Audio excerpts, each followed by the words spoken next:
আসসালামু আলাইকুম প্রিয় শিক্ষার্থীবৃন্দ, আপনাদেরকে স্বাগত জানাচ্ছি ইউসেফ ও A2I কর্তৃক আয়োজিত আজকের এই অনলাইন ক্লাসে।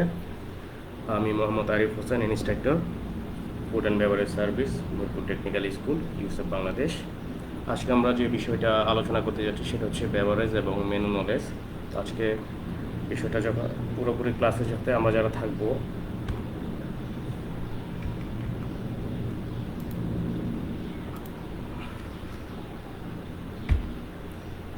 সেশনটা শেষে আমরা যারা আজকে কন্টিনিউ করবো ক্লাসটা, সেশনটা শেষে যে জিনিসগুলো আমরা শিখতে পারবো সেটা হচ্ছে অ্যাবাউট বেভারেজ সম্পর্কে আমরা জানতে পারবো। Then about different types of beverage, যেই ডিফারেন্ট টাইপস অফ বেভারেজগুলো ইউজ করা হয়ে থাকে সেই বিষয়ে আমরা জানতে পারবো। অ্যাবাউট মেনু সম্পর্কে আমরা জানতে পারবো এবং ডিফারেন্ট টাইপস অফ মেনু সম্পর্কে আমরা জানতে পারবো। সো অ্যাট ফার্স্ট আমরা যেটা জানতে যাচ্ছি সেটা হচ্ছে বেভারেজ। আমাদেরকে আগে জানতে হবে বেভারেজটা কী। আমরা নিচে একটা ছবি দেখতে পাচ্ছি, কালারফুল ছবি। এখানে দেখা যাচ্ছে বিভিন্ন পানীয়, তার মানে বোঝাই যাচ্ছে বেভারেজটা হচ্ছে পানীয় টাইপের যে ড্রিঙ্কসগুলো হয় সেগুলো হচ্ছে বেভারেজ। তো বেভারেজের ডেফিনেশনটা হয়ে থাকে এইভাবে, যে beverage is defined as any drinkable liquid accept medicine ব্যতীত যত ড্রিঙ্কেবল লিকুইড আছে সবগুলোকেই বেভারেজ বলা হয়ে থাকে। সো এটা খুব ইজিলি আমরা বুঝতে পারছি যে মেডিসিনকে আমরা বেভারেজ বলতে পারবো না, আদার্স যে ড্রিঙ্কেবল লিকুইড থাকবে সেগুলো হচ্ছে বেভারেজ। বেভারেজ কেন ড্রিঙ্ক করবো আমরা? There are many purposes of drinking beverage. অনেক পারপাসে আমরা বেভারেজ পান করে থাকি, সেগুলোর মধ্যে আমি কয়েকটা বিষয় দেওয়ার চেষ্টা করছি। সেটা হচ্ছে একদম কমন যে বিষয়টা, সেটা হচ্ছে to satisfy thrust.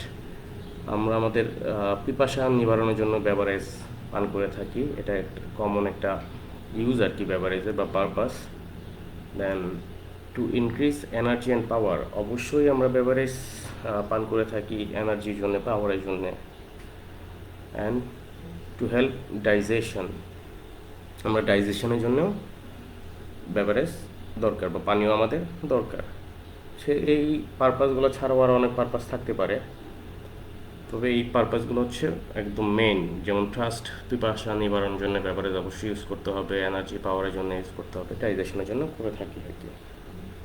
So different types of beverage আছে। তো এগুলোর মধ্যে non alcoholic beverage, alcoholic beverage. আমরা নন অ্যালকোহলিক বেভারেজ কী, অ্যালকোহলিক বেভারেজ কী, এটা আমরা একটু বিস্তারিত আলোচনা করব নেক্সট স্লাইডে। দেখি আমরা ফার্স্ট আমরা আলোচনা করতে যাচ্ছি যে নন অ্যালকোহলিক বেভারেজগুলো কী হতে পারে। নন অ্যালকোহলিক বেভারেজ হচ্ছে যেই বেভারেজের মধ্যে কোনো অ্যালকোহল থাকবে না, সেটাকে নন অ্যালকোহলিক বেভারেজ বলা হয়। সো এই টাইপের কী কী বেভারেজ থাকতে পারে, লাইক এখানে দেখতে পাচ্ছি আমরা কিছু আছে, যে প্লেন ওয়াটার। প্লেন ওয়াটারটা কি? Natural water previously filtered or boiled. একদম ন্যাচারাল যে ওয়াটারটা, যেটা আমরা বাসা বাড়িতে বা পান করে থাকি আর কি, সেটা হচ্ছে প্লেন ওয়াটার। শুধু পানির সাথে, পানি ছাড়া আর অন্য কোনো উপাদান নাই এর সাথে, এটাকে আমরা প্লেন ওয়াটার বলে থাকি। অনেক সময় অনেক ইন্টারভিউতে জিজ্ঞাসা করতে পারে যে প্লেন ওয়াটার এবং মিনারেল ওয়াটারের মধ্যে ডিফারেন্সটা কী। অবশ্যই অনেক ডিফারেন্স আছে, সেটা আমি বলবো আপনাদেরকে আজকে। সো প্লেন ওয়াটারটা হচ্ছে যেই পানিটা আমরা বাসাতে ইউজ করে থাকি বা খেয়ে থাকি, অথবা আরও সহজভাবে বলা হচ্ছে পানি ছাড়া ওই পানিতে আর কোনো উপাদান থাকবে না, শুধুমাত্র পানি থাকবে, এটা হচ্ছে প্লেন ওয়াটার। এটা নর্মালি ফিল্টার হতে পারে বা বয়েল করে নিতে পারি আমরা, এটা হচ্ছে প্লেন ওয়াটার।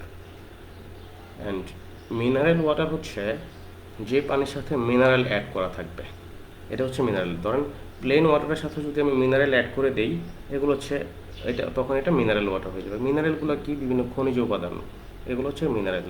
লাইক CO2 হতে পারে, ক্যালসিয়াম হতে পারে।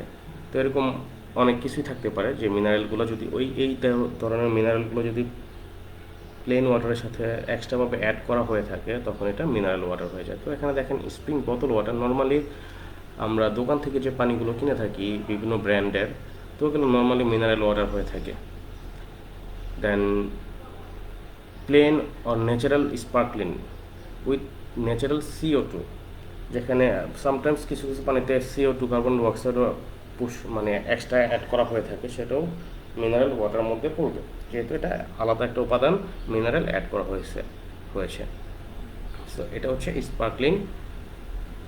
স্পার্কলিং বলতে যেটা বুদবুদ বা গ্যাসীয় পানীয় যেটা, সেটাকে স্পার্কলিং বেভারেজ আমরা বলে থাকি।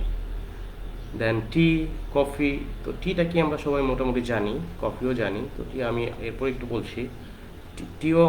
টি কফিও one kinds of beverage, but এটা এখানে বলতে হবে এটা হচ্ছে হট বেভারেজ। নন অ্যালকোহলিক বেভারেজের মধ্যে আবার কয়েকটা ভাগ আছে, সেটা হচ্ছে cold beverage then hot beverage. তো আমি যেটা একটু আগে plain water then mineral water, আরও কিছু ওয়াটার মানে বেভারেজ থাকবে, লাইক আপনার বিভিন্ন সফট ড্রিঙ্কস থাকতে পারে, এই সকল ড্রিঙ্কস হচ্ছে কোল্ড বেভারেজ। অ্যান্ড হট বেভারেজের মধ্যে যেটা হচ্ছে হট চকলেটও হতে পারে, হট চকলেট। দেন সেটাও কিন্তু হট হট বেভারেজের মধ্যে, like tea and coffee. Tea, coffee, hot chocolate all are hot beverage. So টিটা কি এখানে dried tea leaves infusion, like এখানে চায়ের যে পাতা আছে সেই পাতাটাকে শুকনা করে এটাকে ইনফিউশন করলে যে নির্যাসটা পাই আমরা, সেটি হচ্ছে টি। এটা আমরা মানে চা বা গরম পানি করে এই পাতাটা আমরা খেয়ে থাকি আর কি। তো এটাকে আমরা টি বলি, লাইক এটাকে চায়ের পাতাটাকে আপনাকে শুকায় এটাকে ইনফিউশন করে যে নির্যাসটা আমরা পাই সেটা হচ্ছে টি। দেন কফির ক্ষেত্রেও একই জিনিস। এখানে গ্রেন্ড কফি সিডস, লাইক দেখেন মানে কফির যে বীজটা থাকবে এটাকে রোস্টেড করতে হবে, ভাজতে হবে, যার ধরুন কফি যে আমরা দেখতে পাচ্ছি একটু দেখেন কার্সরটার দিকে কফি বিন, এটা কিন্তু কালো কালো দেখা যাচ্ছে। নর্মালি এটা যখন সিড থাকে, এটা একদম থাকে তখন কিন্তু এরকম কালো থাকে না, এটা সবুজ থাকে আর কি। এটাকে যখন আপনি গ্রেন্ড করবেন, ভাজবেন, দ্যাট টাইম এটা রোস্টেড করবেন, দ্যাট টাইম এটা এরকম কালো হয়ে যায়। সো এটাকে আপনি যখন এটা ভাজবেন এবং মেশিনের মাধ্যমে এটাকে গুঁড়ো করবেন, তখন কিন্তু এটা থেকে আমরা কফির নির্যাসটা পাবো আর কি। এবং এছাড়াও আপনি বাজারে ইনস্ট্যান্ট কফিও পেতে পারেন বা পাবেন। সো এগুলো হচ্ছে কফি। এই প্লেন ওয়াটার, মিনারেল ওয়াটার, টি, কফি এগুলোর মধ্যে আমি আগেই বলেছি এগুলো নন অ্যালকোহলিক বেভারেজ, কারণ হচ্ছে এগুলোর মধ্যে কোনো অ্যালকোহল নেই। এছাড়াও আরও যেগুলো আছে সেটা হচ্ছে soda water, then fruit juice. Soda ওয়াটারটি একটু দেখি আমরা। Natural drinking water charge with carbon dioxide. Natural drinking ওয়াটারের সাথে যদি কার্বন ডাই অক্সাইড অ্যাড করা হয়ে থাকে সেটাকে সোডা ওয়াটার হয়ে থাকে। বিভিন্ন পিকচার দেওয়ার চেষ্টা করেছি আমি, এখানে কয়েকটা বোতল আছে দেখেন। এটা হচ্ছে নর্মাল প্লেন ওয়াটার, এর সাথে কার্বন ডাই অক্সাইড এক্সট্রাভাবে অ্যাড করা হয়েছে, যার দরুন এটা কী হচ্ছে কার্বোনেটেড বেভারেজ হয়ে গেছে। সো অনেক সময় গেস্ট এই বেভারেজগুলোকে বিভিন্ন নামে বলবে, সেই ক্ষেত্রে আপনাকে জানতে হবে যে এগুলোকে আর কী নামে বলা হয়ে থাকে, like aerated beverage, carbonated beverage. So aerated beverage যে কথা, কার্বোনেটেড বেভারেজ কিন্তু একই কথা। যেই সব বেভারেজের মধ্যে মানে CO2 থাকবে সেগুলো হচ্ছে অ্যারেটেড বেভারেজ। সো এখন কীভাবে বুঝবো কোনটার মধ্যে CO2 আছে, মানে কার্বন ডাই অক্সাইড আছে, সেটা হচ্ছে যেই বোতলটা খোলার পরে বুদবুদ করে গ্যাস বের হয়, এই টাইপের ড্রিঙ্কসগুলোকে আমরা অবশ্যই অ্যারেটেড বেভারেজ অথবা কার্বোনেটেড বেভারেজ বলে থাকি। আমি এক্সাম্পল দেওয়ার চেষ্টা করছি, সেটা হচ্ছে যদি আমরা দোকান থেকে কোনো কোক কিনি, কোক, 7 আপ, দেন এই টাইপের যে ড্রিঙ্কসগুলো থাকবে অল আর কিন্তু অ্যারেটেড বেভারেজ দেন কার্বোনেটেড বেভারেজ। তো সেই ক্ষেত্রে যদি আপনারা এই সেক্টরে থাকেন সেক্ষেত্রে আপনাদের এই বিষয়গুলো জানতে হবে, অল্টারনেটিভ নেমগুলো জানতে হবে। দেন ফ্রুট জুস বিভিন্ন ধরনের হয়ে থাকতে পারে, সেটা হচ্ছে ন্যাচারাল ফ্রেশ ফ্রুট হতে পারে, যেটা একদম ফ্রেশ ফ্রুট থেকে আপনি ব্লেন্ডারে করে জুস বানাবেন, এটাও ফ্রেশ ফ্রুট জুস বলা হয়। অথবা দোকান থেকে বা বাজার থেকে বা বিভিন্ন শপিং মল থেকে আপনি যখন ক্যান জুস কিনতে পাওয়া যায়, ক্যান জুস অথবা বোতলে জুস পাওয়া যায়, সেটাকে বোতল জুস বা ক্যান জুস বলা হয়ে থাকে। সো জুস দুইভাবেই আমরা পেয়ে থাকি। তো জুসটাও, ফ্রেশ ফ্রুট জুসটাও কিন্তু আমরা নন অ্যালকোহলিক বেভারেজের মধ্যেই যাবে, যেহেতু এটার মধ্যে কোনো অ্যালকোহল নেই। এরপর যেটা হচ্ছে অ্যালকোহলিক বেভারেজের মধ্যে যেটা আমরা সবার আগে বলবো, অ্যালকোহলিক বেভারেজগুলো কী কী হতে পারে, লাইক বিয়ার হতে পারে, ওয়াইন হতে পারে, দেন পরের স্লাইডটার মধ্যে স্পিরিট হতে পারে। তো আমরা একটু আলোচনা করি বিয়ার কী। সো বিয়ার, দেখেন beer can be defined as an alcoholic beverage. অবশ্যই বিয়ার অ্যালকোহলিক বেভারেজ, কারণ এর মধ্যে অ্যালকোহল থাকবে। সো যে ড্রিঙ্কসের মধ্যে অ্যালকোহল থাকবে তাই সেগুলোকে অ্যালকোহলিক বেভারেজ বলে। সো একটু দেখি আমরা, beer can be defined as an alcoholic beverage. অবশ্যই বিয়ার হচ্ছে alcoholic beverage which contains carbon dioxide. বিয়ারের মধ্যে কার্বন ডাইঅক্সাইড থাকবে। একটু খেয়াল করে দেখেন যে এইটা বাম পাশে যে ছবিটা, দুইটা মগ আছে, দুইটা মগের মধ্যে কিছু ড্রিঙ্কস আছে এবং উপরে বাবল আছে। এই বাবলটা হওয়ার কারণ হচ্ছে এখানে কার্বন ডাইঅক্সাইড, দ্যাটস ওয়াই এই বাবলগুলো হয়েছে। সো এটা হচ্ছে বিয়ার। এখন কিভাবে হয়? And it is manufactured from barley, Hopes, sugar, water and fermented with east. ব্যাপারটা আমি বোঝানোর চেষ্টা করছি। এটা ম্যানুফ্যাকচার করা হয় বা এটা আসে হচ্ছে বার্লি থেকে, hops, then sugar, water and fermented with yeast. এটা বার্লি হচ্ছে একটা শস্য দানা, যেটাকে রোস্টেড করে সুগার, ওয়াটার অ্যান্ড ইস্ট সমন্বয়ে ফার্মেন্টেড করে। ফার্মেন্টেড মানে হচ্ছে পাতন প্রক্রিয়া মানে একটু পচানো আর কি। পাতন প্রক্রিয়ার মাধ্যমে এখানে যখন সুগার এবং ইস্ট একসাথে করা হয়, একসাথে রাখা হয়, এখানে পাতন প্রক্রিয়ার মাধ্যমে এখানে অ্যালকোহল তৈরি হয়। সো এর জন্যই এটা ফার্মেন্টেড করতে হয়। সো এটাই এখানে বলা হয়েছে যে and it is manufactured from barley, of sugar, water and fermented with east. East সুগারের মাধ্যমে ফার্মেন্টেড হয়ে বিয়ার অ্যালকোহল তৈরি হয়। আর বিয়ারটা নর্মালি বেসিক্যালি যেটা হয় সেটা বার্লি থেকে আসে। একটু একটা জিনিস মনে রাখতে হবে, বিয়ার সবসময় যখন আমরা সার্ভ করবো, বিয়ার সবসময় সার্ভ করতে হবে চিল টেম্পারেচারে সার্ভ করতে হবে। এই জিনিসটা আমাদেরকে মনে রাখতে হবে। এবং বিয়ারের যে মগটা আছে দেখা যাচ্ছে, বিয়ার গ্লাস অথবা বিয়ার মগ, ওই মগটা পর্যন্ত আপনাকে চিল টেম্পারেচারে রাখতে হবে। সো এই জিনিসটা একটু খেয়াল রাখতে হবে। আর যেটা হচ্ছে বিয়ারের যে অ্যালকোহলিক ভলিউমটা থাকে অ্যাভারেজ 5 থেকে 5.5, এটা হচ্ছে স্ট্যান্ডার্ড একটা বিয়ারের অ্যালকোহলের ভলিউম যেটা। দেন যেটা হচ্ছে ওয়াইন।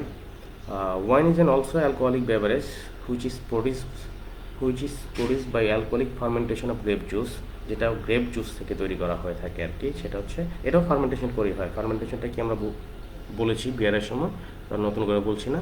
সো ওয়াইনটাকেও আপনার ফার্মেন্টেশন যখন করবেন, ওয়াইন জুসটাকে গ্রেপ গ্রেপ থেকে যখন জুস করবেন এবং জুসটাকে যখন আপনি ফার্মেন্টেশন করবেন তখন সেখানে অ্যালকোহল তৈরি হবে, এটা তখন ওয়াইনে পরিণত হবে। সেটাই ওয়াইন নর্মালি গ্রেপস থেকে হয়, গ্রেপস জুস থেকে হয়। অ্যান্ড এটা আরও সহজ ভাষায় আপনি বলতে পারবেন ওয়াইনটা কি, fermented of grape juice, that is call the wine. মানে গ্রেপ জুসটা ফার্মেন্টেশনটা হচ্ছে ওয়াইন।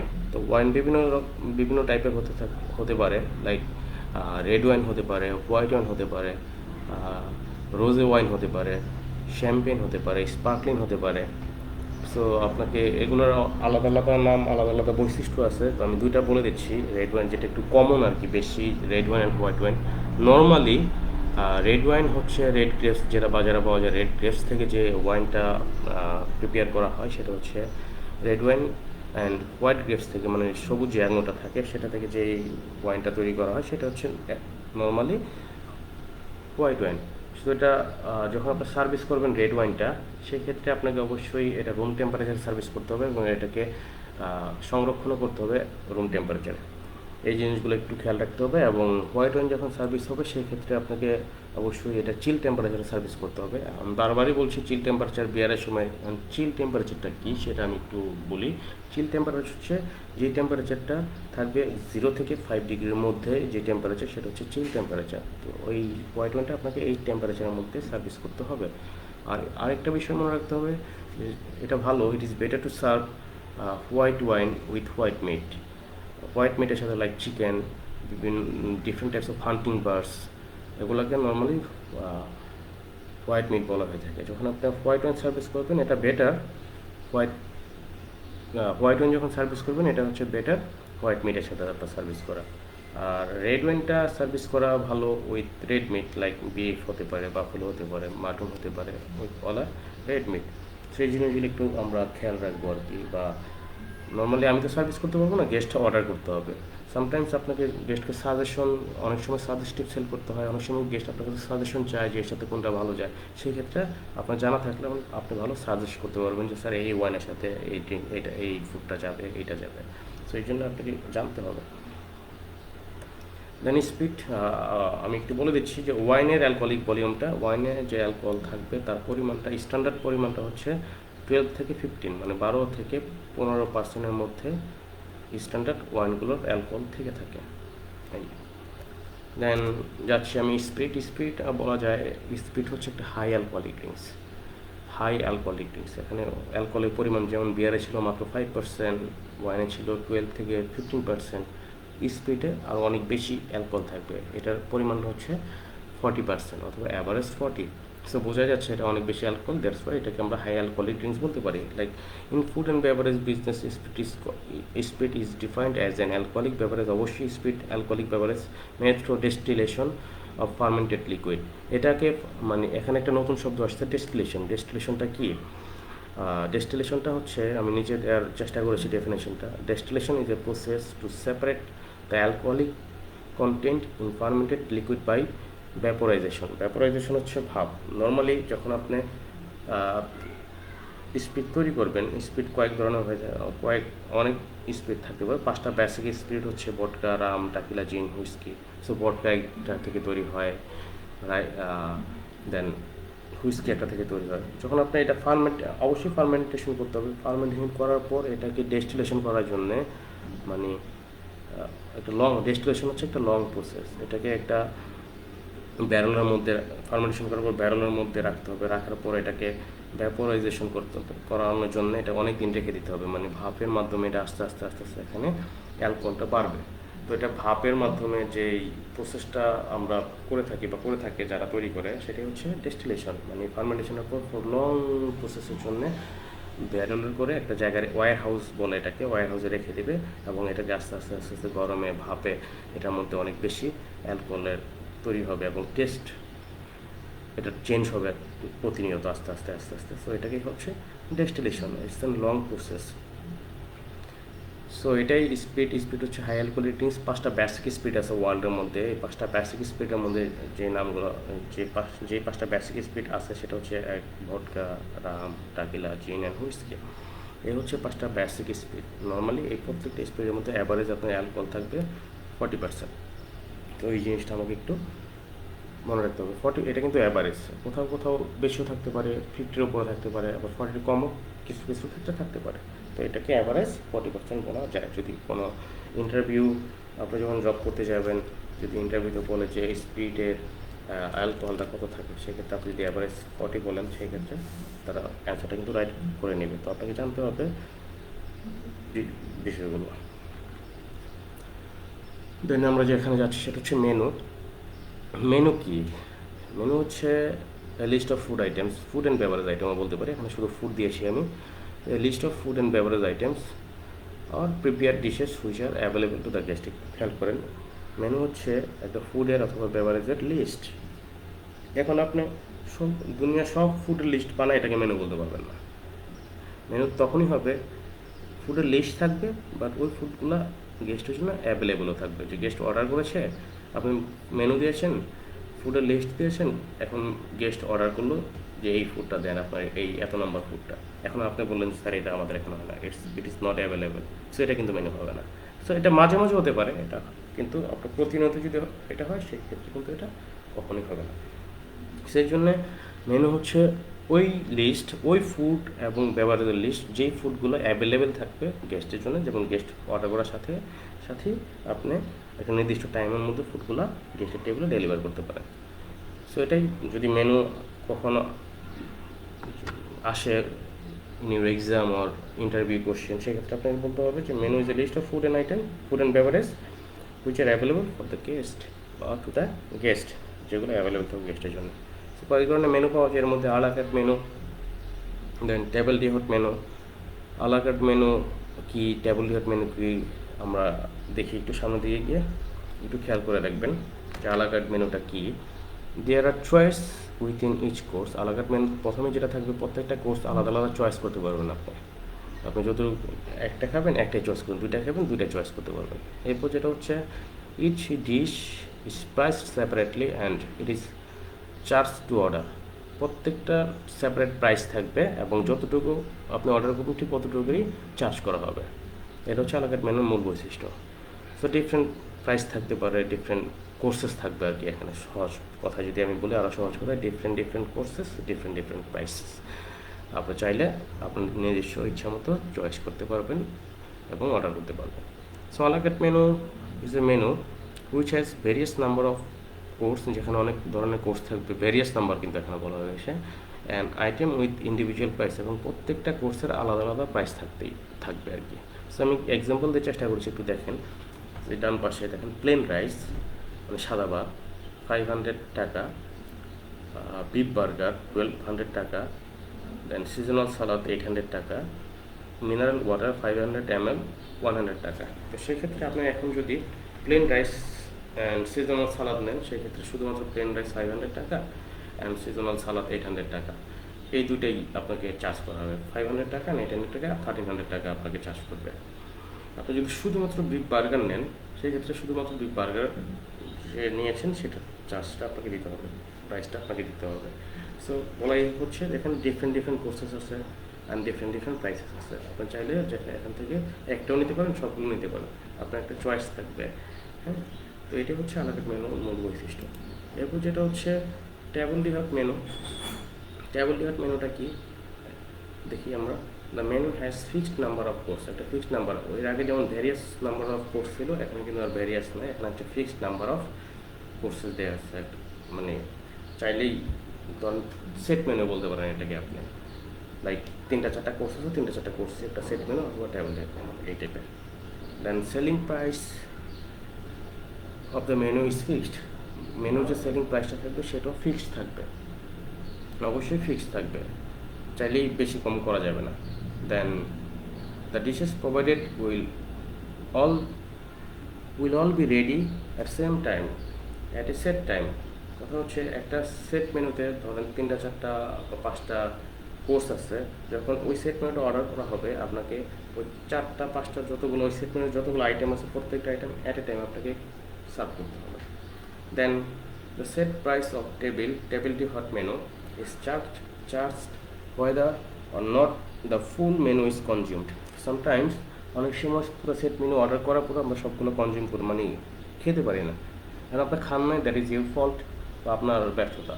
সেই ক্ষেত্রে আপনার না খেলেও কিন্তু যেহেতু অর্ডার করেছেন, আপনার ওই পুরো সেট মেনু চার্জটা আপনাকে দিতে হবে। আমরা এক্সাম্পল দিলে, যদি এক্সাম্পলটার দিকে তাকাই, সেক্ষেত্রে একটু ভালো বুঝতে পারবেন, একটু খেয়াল করে দেখবেন যে plane rice, beef burger, seasonal salad and mineral water. হ্যাঁ, এটা কিন্তু এর বাইরে, এটা হচ্ছে এই সবগুলার প্রাইস ধরে নিলাম 5500 টাকা, 5500 টাকা। এটা সেট মেনু, আমি চাইলে এর বাইরে কিন্তু নিতে পারবো না। এই সেট মেনুটা যদি আমি চয়েস করি, আমি এই 1, 2, 3, 4 এই 4টা যে কোর্স আছে, এই 4টা কোর্সের বাইরে আমি যেতে পারবো না। এই জন্য এটাকে বলা হচ্ছে দেখেন ফিক্সড নাম্বার অফ কোর্স। প্রথম পয়েন্টটা দেখেন, আপনার কার্সরটা আছে, fixed number of course already আমরা পেয়ে গেছি, ফিক্সড, এখানে কিন্তু ফিক্সড।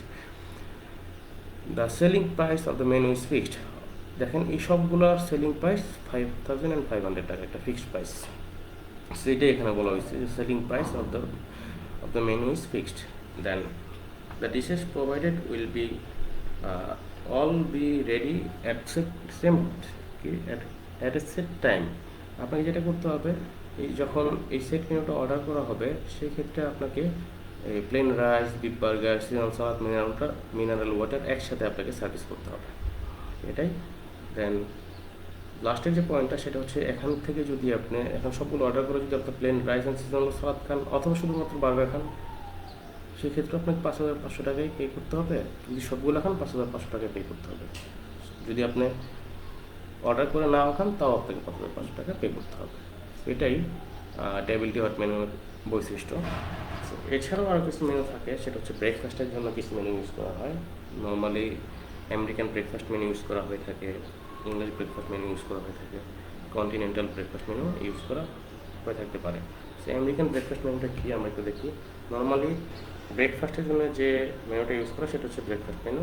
সেক্ষেত্রে 3টা তো বললাম আমি, এর মধ্যে আমেরিকান ব্রেকফাস্ট মেনুতে যা যা থাকে আর কি, সেটা হচ্ছে থাকতে পারে সিরিয়াল, দেন মাফিন থাকতে পারে, অরেঞ্জ জুস থাকতে পারে। এখানে কিন্তু কোনো ফ্রেশ অথবা ক্যান বলা হয়ে থাকে না। অরেঞ্জ জুস এটা আপনি যে কোনো একটা থাকতেই পারে। দেন মিল্ক থাকতে পারবে, স্ক্রাম্বল এগ থাকতে পারে। স্ক্রাম্বল এগ হচ্ছে এগটাকে গুঁড়ো গুঁড়ো করে ভাজা, এটাকে স্ক্রাম্বল এগ বলে। দেন এগ সানি সাইড থাকতে পারে, যেমন ডিমের কুসুমটা যখন উপরে থাকবে, সেটাকে এগ সানি সাইড বলে। দেন ফ্রাইড এগ থাকতে পারে, ডোনাট থাকতে পারে, ফ্রেঞ্চ টোস্ট থাকতে পারবে, দেন কফি থাকবে। এই মেনুগুলা দিয়ে যে ব্রেকফাস্ট মেনুটা তৈরি করা সেটাকে আমরা আমেরিকান ব্রেকফাস্ট মেনু বলতে পারি। সেক্ষেত্রে আপনাকে এই কারণে জানতে হবে যে কোনটা আমেরিকান ব্রেকফাস্ট মেনু, কোনটা ইংলিশ ব্রেকফাস্ট মেনু। এই কারণে জানতে হবে কারণ হচ্ছে যদি কোনো গেস্ট বলে যে আমি আমেরিকান ব্রেকফাস্ট মেনুটা চাচ্ছি, সেক্ষেত্রে আপনাকে কিন্তু আমেরিকান ব্রেকফাস্ট মেনুটা এনে দিতে হবে, বা আমেরিকান ব্রেকফাস্ট মেনু আপনাদের কি অ্যাভেলেবেল আছে কি না সেক্ষেত্রেও আপনাকে এটা কিন্তু জানতে হবে। যখন জানবেন তখন কিন্তু গেস্টকে সাজেশন বা গেস্টকে দিতে পারবেন। এরপর যেটা হচ্ছে ইংলিশ ব্রেকফাস্ট মেনু দিকে আমরা একটু যাচ্ছি। ইংলিশ ব্রেকফাস্ট মেনুর মধ্যে যেটা হচ্ছে ফ্রেশ ফুড থাকবে, ফ্রুট কাট থাকবে আর কি, লাইক ম্যাঙ্গো, সিজনাল ফ্রুটস থাকতে পারে, হ্যাঁ, ফ্রেশ জুস। এখানে কিন্তু বলা হয়েছে এর আগে একটা ফ্রেশ ফ্রুট ছিল না, শুধুমাত্র অরেঞ্জ জুস ছিল। আচ্ছা, আর এখানে বলা হচ্ছে ফ্রেশ জুস। ফ্রেশ জুসকে আমরা একটু আগে শিখে এসেছি। ফ্রেশ জুসে ফ্রেশ ফ্রুট থেকে যেই জুসটা তৈরি করা হয় সেটা হচ্ছে ফ্রেশ ফ্রুট, ফ্রেশ জুস। সেটা হতে পারে ওয়াটারমেলন হতে পারে, অরেঞ্জ হতে পারে, ম্যাঙ্গো হতে পারে, পাইনাপেল হতে পারে, পাপায়া হতে পারে।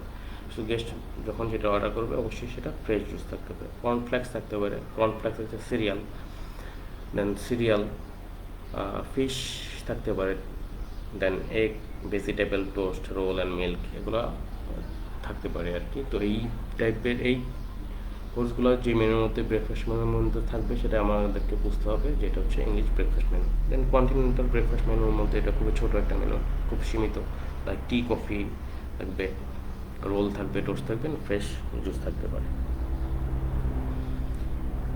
এগুলো ছিল ব্রেকফাস্ট মেনু, সব মেনুরই আইটেম। তো আমরা আজকে যেটা ক্লাস করার চেষ্টা করছি সেটা হচ্ছে বেভারেজ কি, আমরা শিখলাম বেভারেজ কি, দেন ডিফারেন্ট টাইপস অফ বেভারেজ শিখলাম, অ্যালকোহলিক বেভারেজ কি সেটাও আমরা মোটামুটি আলোচনা করার চেষ্টা করেছি, নন অ্যালকোহলিক বেভারেজটাও আলোচনা করার চেষ্টা করেছি। দেন মেনু, ফিক্সড মেনু কি, ডিফারেন্ট টাইপস অফ আলাগেট মেনু কি, টেবিল টেয়ার মেনু কি, সেই বিষয়টা আলোচনা করেছি আমরা। দেন পাশাপাশি আমরা ব্রেকফাস্টে কী কী মেনু ইউজ করা হয় সেই বিষয়টা আমরা একটু আলোচনা করেছি। যেহেতু এই বিষয়গুলো আলোচনা করেছি সেহেতু যদি এই টপিক্সটা থেকে কোনো কোশ্চেন আসে সেক্ষেত্রে আমি মনে করি আপনাদের এটা পারা উচিত বা পারবেন। তো এই জন্যই আমি আপনাদের সাথে 3টা কোশ্চেনের ব্যবস্থা রেখেছি হোম ট্যাক্সের জন্য, বাসায় প্র্যাকটিস করবেন। তো এর মধ্যে যেটা হচ্ছে হোয়াট ইজ মেনু, মেনুটা কী, খুবই সিম্পল একটা কোশ্চেন যেটা আমাদের স্লাইড অলরেডি আছে, বা প্রিভিয়াস স্লাইডে প্রথম স্লাইডই এটা পাবেন। দেন হোয়াট ইজ বেভারেজ, বেভারেজটা কী, and define a la carte menu, a la carte মেনুটা কি আমরা অলরেডি আগেই বলেছি, এই সবগুলো বিষয় আলোচনা করেছি। সো আশা রাখি আপনারা এনজয় করেছেন ক্লাসটা। তো এখন আমি আপনাদেরকে আজকের মতো এগেন ধন্যবাদ জানাচ্ছি, এবং ধন্যবাদ জানিয়ে শেষ করছি যাওয়ার আগে এই কোভিড-19 অবশ্যই আপনারা ঘরে থাকবেন, নিজে বাঁচবেন, পরিবারকে বাঁচানোর চেষ্টা করবেন, সর্বোপরি দেশকে বাঁচান। আসসালামু আলাইকুম।